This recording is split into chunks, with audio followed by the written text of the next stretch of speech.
Hello दोस्तों, आप देख रहे हैं रियांस क्लासेज में मैं रुस्तम राज आप सभी का हार्दिक स्वागत करता हूं।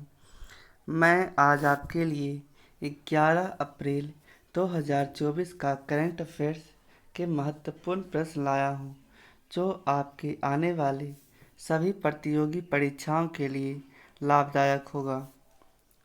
देखते हैं पहला क्वेश्चन। हाल ही में हरून ग्लोबल यूनिकॉर्न इंडेक्स 2024 में भारत को कौन सा स्थान मिला है? आपके ऑप्शन है पहला, दूसरा, तीसरा, चौथा। ठीक है ना।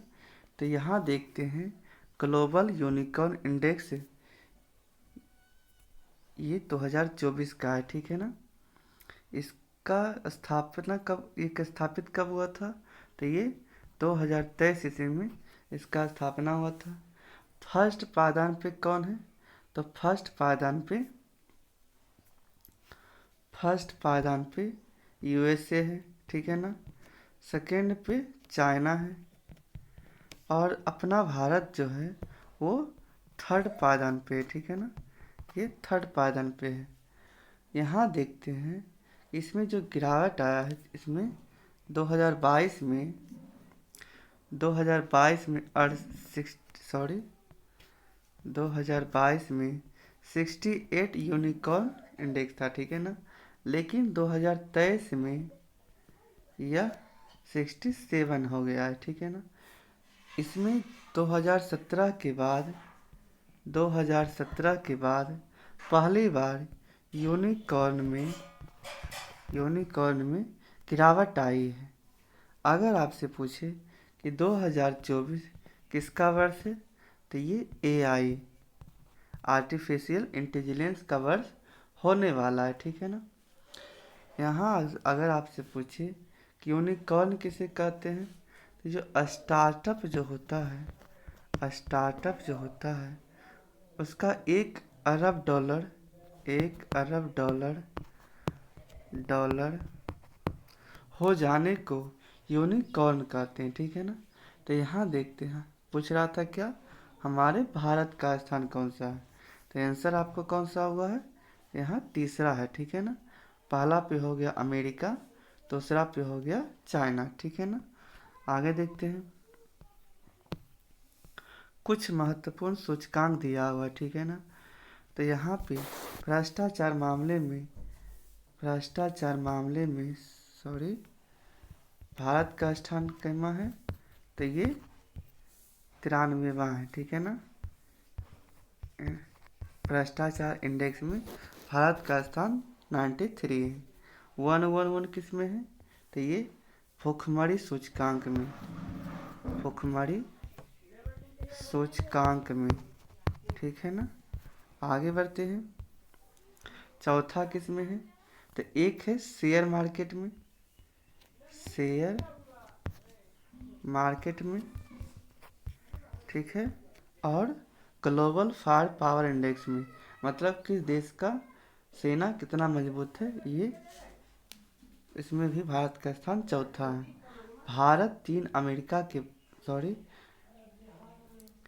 भारत का स्थान चौथा है। आगे देखते हैं सातवां किस में है? तो ये पर्यावरण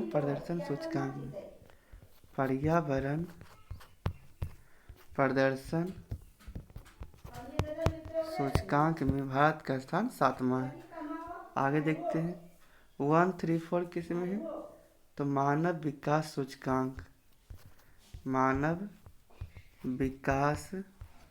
सूचकांक में भारत का स्थान 134 है। आगे देखते हैं 108 किस में है? तो ये जेंडर इन इक्वलिटी इंडेक्स में भारत का स्थान 108 है।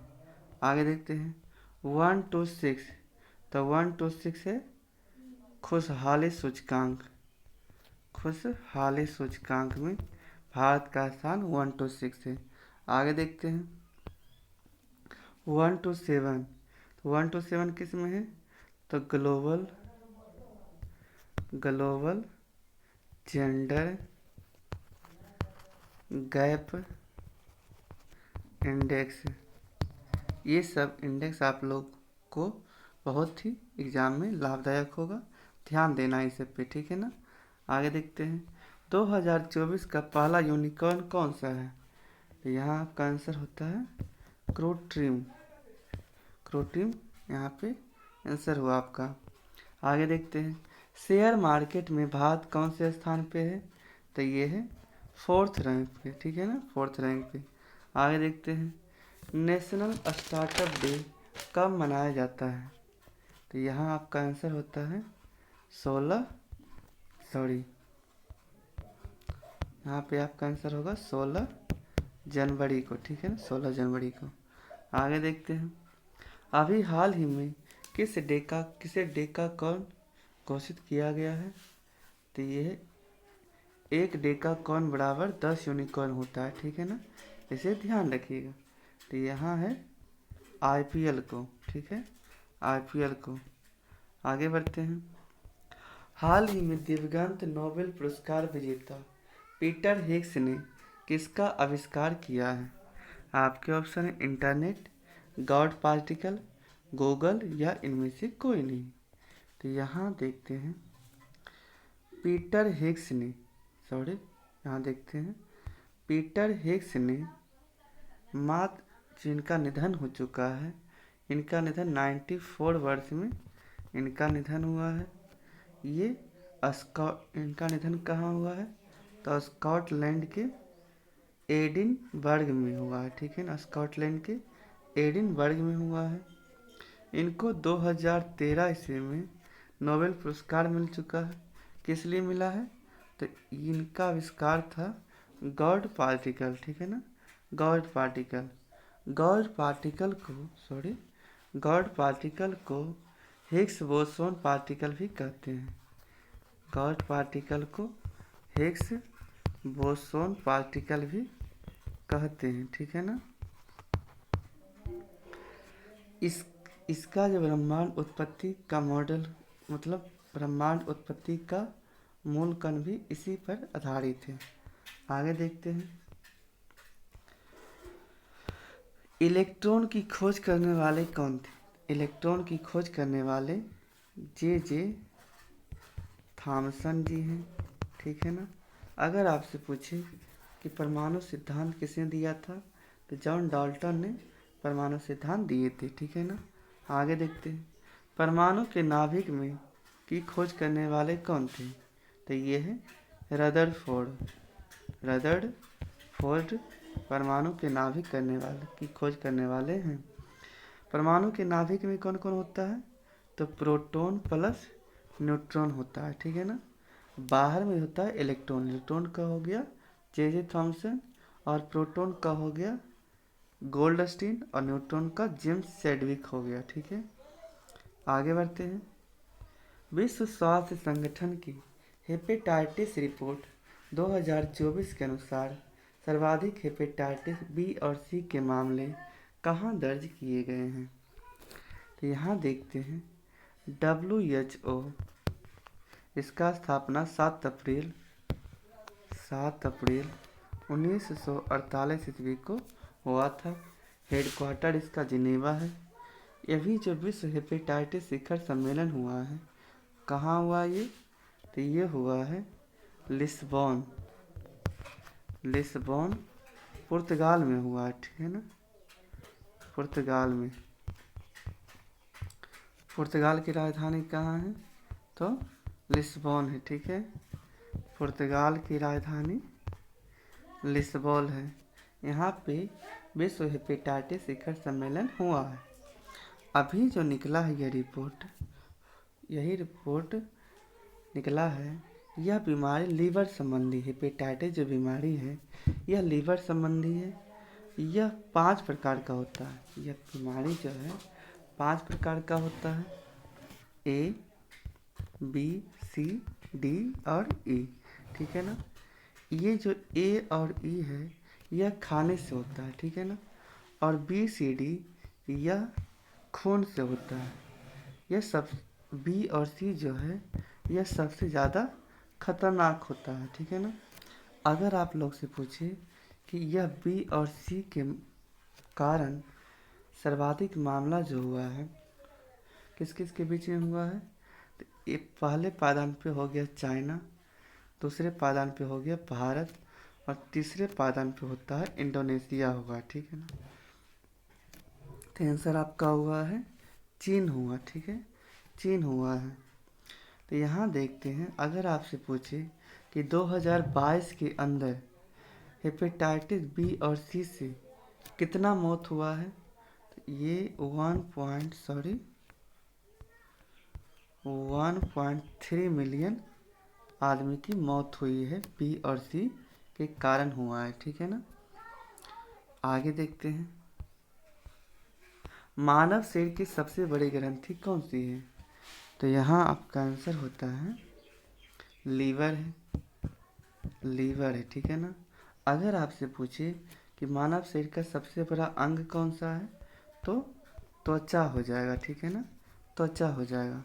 आगे देखते हैं, मानव शरीर की रासायनिक प्रयोगशाला कौन है, इसका भी आंसर लीवर होगा, इसका भी आंसर लीवर होगा, ठीक है। आगे देखते हैं, पित्त रस का कार्य क्या है, तो पित्त रस का कार्य है वसा का इमल्सन पित्त रस का कार्य है। आगे बढ़ते हैं, हैविसियोर क्या है, तो ये हैविसियोर हेपेटाइटिस का जो है, हेपेटाइटिस जो रोग है उसका फर्स्ट वैक्सीन है, हेपेटाइटिस रोग का फर्स्ट वैक्सीन हैविसियोर है, ठीक है। आगे बढ़ते हैं, हाल ही में यूरोपीय मानवाधिकार न्यायालय ने पहली बार जलवायु संकट संबंधी मामले में किसके विरुद्ध फैसला सुनाया है, आपके ऑप्शन है ब्रिटेन, फ्रांस, स्विट्जरलैंड, जर्मनी, ठीक है।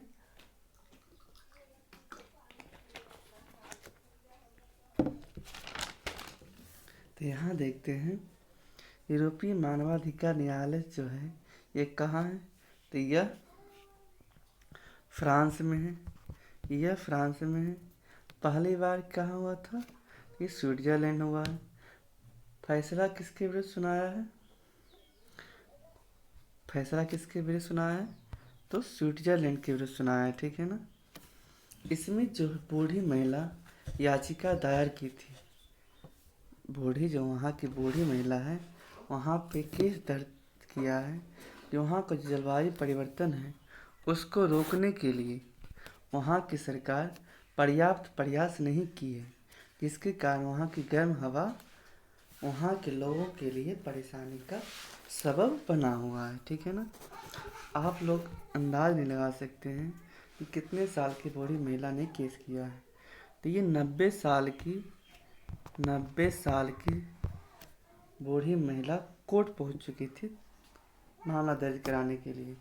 कि लगभग कितना महिला गई थी, तो लगभग 2000 महिला कोर्ट पहुंची थी, ठीक है ना।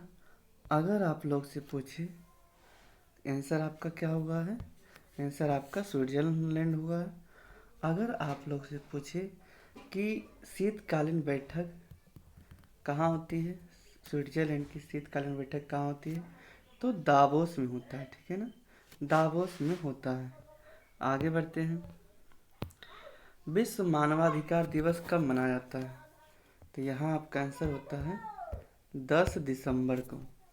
आगे बढ़ते हैं, राष्ट्रीय मानवाधिकार का गठन कब हुआ है, तो ये आपका आंसर होता है 1953 को, सॉरी 1993 का इसका गठन हुआ था। आगे देखते हैं, राष्ट्रीय मानवाधिकार आयोग की स्थापना किस समिति की सिफारिश से हुई है, तो यहाँ देखते हैं, ये उस समिति की सिफारिश से हुई है जो इनके पहले हेड भी थे, ठीक है ना। अगर आप लोग को इसके पहले हेड के नाम पता होगा तो समिति का नाम भी पता होगा। तो फर्स्ट अध्यक्ष रंगनाथ समिति थे, ठीक है ना, रंगनाथ जी। यह राष्ट्रीय मानवाधिकार आयोग के पहले अध्यक्ष भी रहे हैं और इसी समिति के तहत इसकी स्थापना भी हुआ था। आगे देखते हैं, राष्ट्रीय मानवाधिकार आयोग को किसने दंतहीन बाघ कहा है? दंतहीन बाघ कहने का कारण ये है कि इसको सजा देने का अधिकार नहीं होता है। अब कौन बोले हैं? तो जस्टिस H.L. दत्तो साहब ने इसको कहा था। ठीक है, आगे देखते हैं, हाल ही में USA का प्रतिष्ठित जॉन एल जैक स्विगर्ट जूनियर पुरस्कार से किसे सम्मानित किया गया है? आपके ऑप्शन है रॉसकोमोस, स्पेसएक्स, जाक्सा या इसरो। ठीक है ना, तो ये जो है जॉन एल जैक स्विगर्ट जूनियर पुरस्कार यह यूएसए का अंतरिक्ष अन्वेषण है। ठीक है ना, मिला किसको है? तो यह इसरो को मिला था। ठीक है ना, किसके लिए मिला था? तो चंद्रयान 3 के लिए मिला है। ठीक है, अगर आप लोग से पूछे कि इसरो के का स्थापना कब हुआ था, तो 15 अगस्त 1969 को इसरो की स्थापना हुआ था। हेडक्वार्टर इसका बेंगलुरु है। ठीक है, अगर आपसे पूछे कि इसरो के फर्स्ट हेड कौन है, तो विक्रम साराभाई इसरो के फर्स्ट हेड है। और वर्तमान में अगर पूछे कि इसरो के हेड कौन है, तो एस सोमनाथ अभी इसरो के वर्तमान हेड है। एस सोमनाथ का भी ऑटोबायोग्राफी क्या है? तो शेर जिसने चांदनी पी ली, एस सोमनाथ जी की ऑटोबायोग्राफी है। अब बात करते हैं हम लोग चंद्रयान 3 के बारे में। ठीक है ना, ये तो हुआ बात इसरो के बारे में हो गया कि उसका स्थापना कब हुआ, 15 अगस्त 1969 को। हेडक्वार्टर इसका बेंगलुरु है। फर्स्ट हेड विक्रम साराभाई है। वर्तमान हेड एस सोमनाथ है। एस सोमनाथ जी की ऑटोबायोग्राफी क्या है? तो शेर जिसने चांदनी पी ली उसकी है। अब बात करते हैं चंद्रयान 3 के बारे में। तो चंद्रयान 3 14 जुलाई 2023 ईस्वी को लॉन्च हुआ था। किससे लॉन्च हुआ? तो LVM 3 M4 से लॉन्च किया गया है। लैंड कब कर गया? 23 अगस्त 2023 को साउथ पोल पर शिव शक्ति पॉइंट पे यह लैंड कर गया है। 23 अगस्त को राष्ट्रीय अंतरिक्ष दिवस के रूप में हम लोग मनाते हैं। आगे देखते हैं, आदित्य L1 इससे किसको लॉन्च किया गया है? तो PSLV C57 से इसको लॉन्च किया गया है। आगे देखते हैं, एक्सपोसेट और POEM से किससे लॉन्च किया गया है? तो PSLV C58 से इसको लॉन्च किया गया है। NVS नेविगेशन सेकेंड पीढ़ी का पहला उपग्रह है। ठीक है ना, इसको किससे लॉन्च किया गया है? GSLV F12 से इसको लॉन्च किया गया है।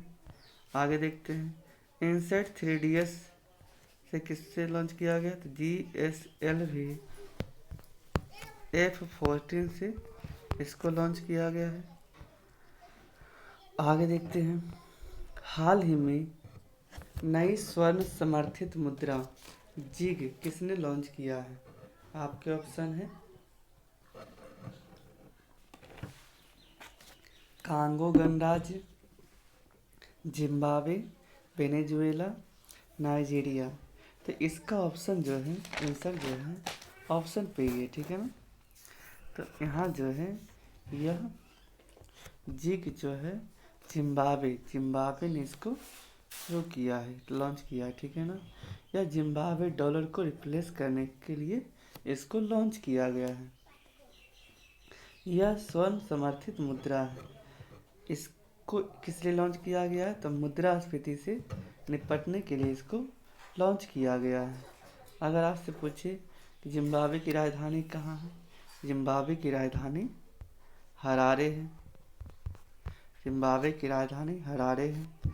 आगे बढ़ते हैं, क्यात कहाँ की मुद्रा है? तो क्यात म्यांमार की मुद्रा है। ठीक है ना, क्यात म्यांमार की मुद्रा है। रिंगिट कहाँ की मुद्रा है? रिंगिट मलेशिया की मुद्रा है, ठीक है ना, मलेशिया की मुद्रा है। आगे बढ़ते हैं। टका तो बांग्लादेश हो गया, ये कभी सुधरने वाला नहीं है, टका बांग्लादेश हो गया। आगे देखते हैं। येन, येन कहाँ की मुद्रा है? ये जापान की मुद्रा है। यहाँ की राजधानी टोक्यो है, यहाँ की राजधानी टोक्यो है। और जापान में होन्शु द्वीप, क्योशु द्वीप और होक्काइडो द्वीप भी पाया जाता है, ठीक है ना। आगे देखते हैं। रेमेनबी या युवान कहाँ की मुद्रा है? तो ये चाइना का, ठीक है ना, चाइना का। वॉन कहाँ की मुद्रा है? तो साउथ कोरिया की, साउथ कोरिया की मुद्रा क्या है? वॉन है। डोंग कहाँ की मुद्रा है? तो ये वियतनाम की मुद्रा है, ठीक है ना, वियतनाम की मुद्रा है। आगे बढ़ते हैं। हाल ही में भारत का पहला निजी पृथ्वी अवलोकन उपग्रह TSAT-1 ने किसने लॉन्च किया है? आपके ऑप्शन है टाटा समूह, रिलायंस समूह, Skyroot aerospace, new space India limited. तो यहाँ जो है TSAT जो है, टी से हो गया टाटा समूह, ठीक है ना, टाटा समूह कंपनी इसका टाटा समूह। यह भारत का पहला निजी पृथ्वी अवलोकन ग्रह है, ठीक है ना, यह भारत का पहला निजी पृथ्वी अवलोकन उपग्रह है। इसका वजन 50 केजी है, ठीक है ना, इसका वजन 50 केजी है। और इसको किससे लॉन्च किया गया है? तो इसको स्पेस एक्स फाल्कन 9 से लॉन्च किया गया है, ठीक है ना, किससे लॉन्च किया गया? तो स्पेस एक्स है और फाल्कन 9 से लॉन्च किया गया है। आगे बढ़ते हैं। ओडिशस मिशन, यह चांद पर लैंड होने वाला पहला निजी लैंडर ओडिशस है। और इसकी कंपनी का नाम क्या है? तो इंटूएटिव कंपनी है, ठीक है ना, इंटूएटिव कंपनी है। बोकारो प्लांट कहाँ है? तो यह झारखंड में है, झारखंड में है। किसकी सहायता से स्थापित हुआ था? तो यह रूस की सहायता से स्थापित हुआ था। किस पंचवर्षीय योजना के तहत इसकी स्थापना हुआ था? तो तीसरी पंचवर्षीय योजना के तहत इसकी स्थापना हुआ था। आगे देखते हैं। भिलाई संयंत्र, भिलाई संयंत्र कहाँ है? तो छत्तीसगढ़ में है, छत्तीसगढ़ में है। इसकी स्थापना रूस की सहायता से हुआ था। आगे देखते हैं। राउरकेला संयंत्र, तो यह उड़ीसा में है, उड़ीसा में है और जर्मनी की सहायता से इसकी स्थापना हुआ था। आगे देखते हैं। दुर्गापुर संयंत्र, दुर्गापुर संयंत्र पश्चिम बंगाल में है, इंग्लैंड, इंग्लैंड की सहायता से इसकी स्थापना हुआ था, ठीक है ना। आगे बढ़ते हैं। इन तीनों का जो है, ये भिलाई, राउरकेला और दुर्गापुर संयंत्र, यह दूसरी पंचवर्षीय योजना के, दूसरी पंचवर्षीय योजना जो 1956 से 61 के बीच में हुआ था, उसमें इसकी स्थापना हुई थी। आगे देखते हैं। हाल ही में विश्व होम्योपैथिक दिवस 2024 कब मनाया गया?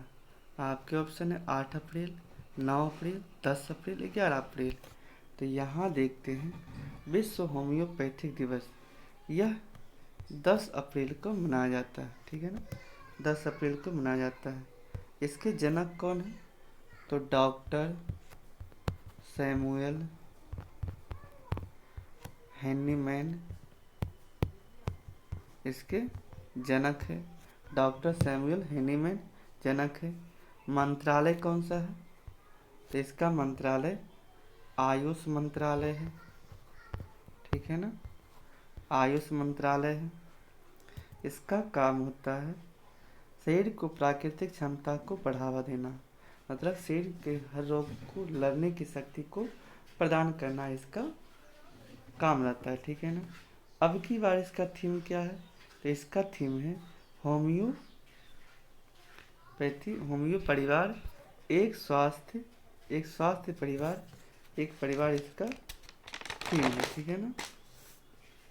और अभी हाल ही में 9 अप्रैल को सीआरपीएफ का शौर्य दिवस मनाया गया है। यह कैमा कर्म का था, तो 59 कर्म का ये था। आगे देखते हैं।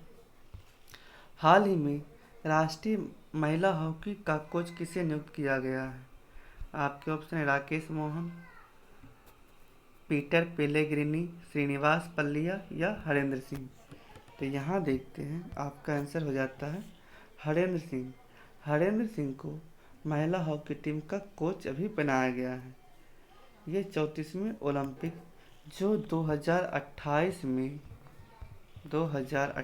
में होगा, उतने टाइम तक यह कोच रहेंगे।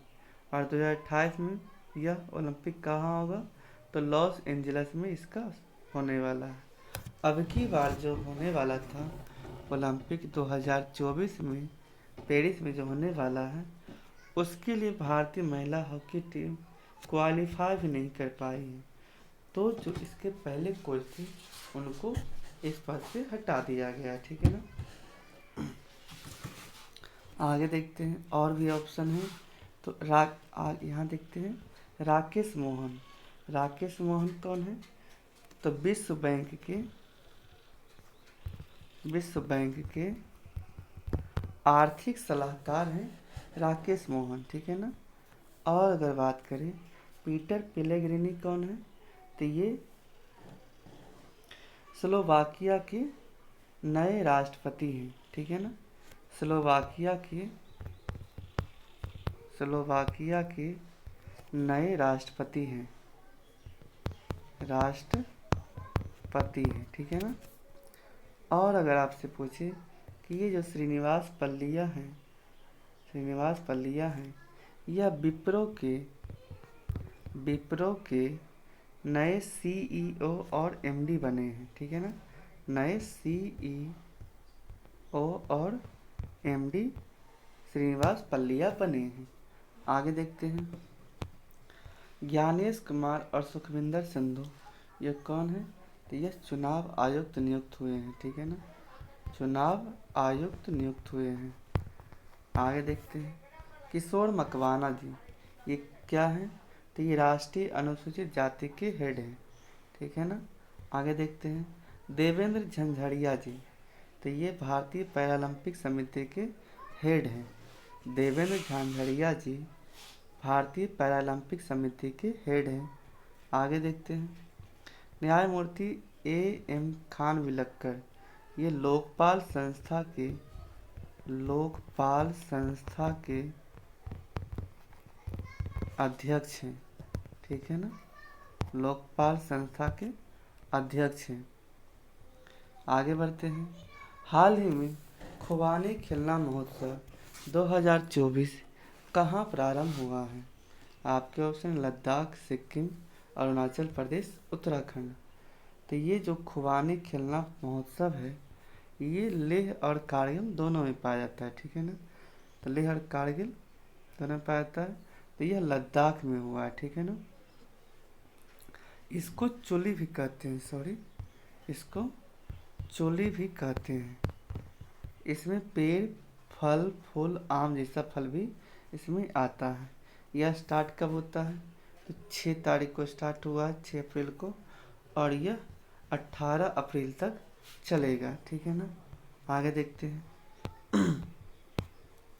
ट्यूलिप फेस्टिवल कहाँ मनाया जाता है, तो यह जम्मू कश्मीर में मनाया जाता है। आगे देखते हैं, हेमिस फेस्टिवल कहाँ मनाया जाता है, तो यह लद्दाख में मनाया जाता है। आगे देखते हैं, लोसांग फेस्टिवल कहाँ मनाया जाता है, तो यह सिक्किम में मनाया जाता है। आगे देखते हैं, हेरात महोत्सव कहाँ है, तो यह जम्मू कश्मीर का महाशिवरात्रि जैसा पर्व यह मनाया जाता है। और आगे देखते हैं, सिग्मो फेस्टिवल कहाँ मनाया जाता है, तो यह गोवा का है, ठीक है ना, गोवा का है। आगे देखते हैं। लास्ट में सरहुल फेस्टिवल कहाँ मनाया जाता है? तो यह जो है भारत का पड़ोसी राज्य झारखंड में मनाया जाता है। ठीक है ना। आगे देखते हैं। अगर वीडियो अच्छी लगे तो वीडियो को लाइक, चैनल को सब्सक्राइब और ज़्यादा से ज़्यादा अपने दोस्तों के पास शेयर करें, ताकि वे लोग भी आप सबके अपने चैनल रियांस क्लासेस से जुड़कर लाभ उठा सके। जय हिंद। थैंक यू दोस्तों।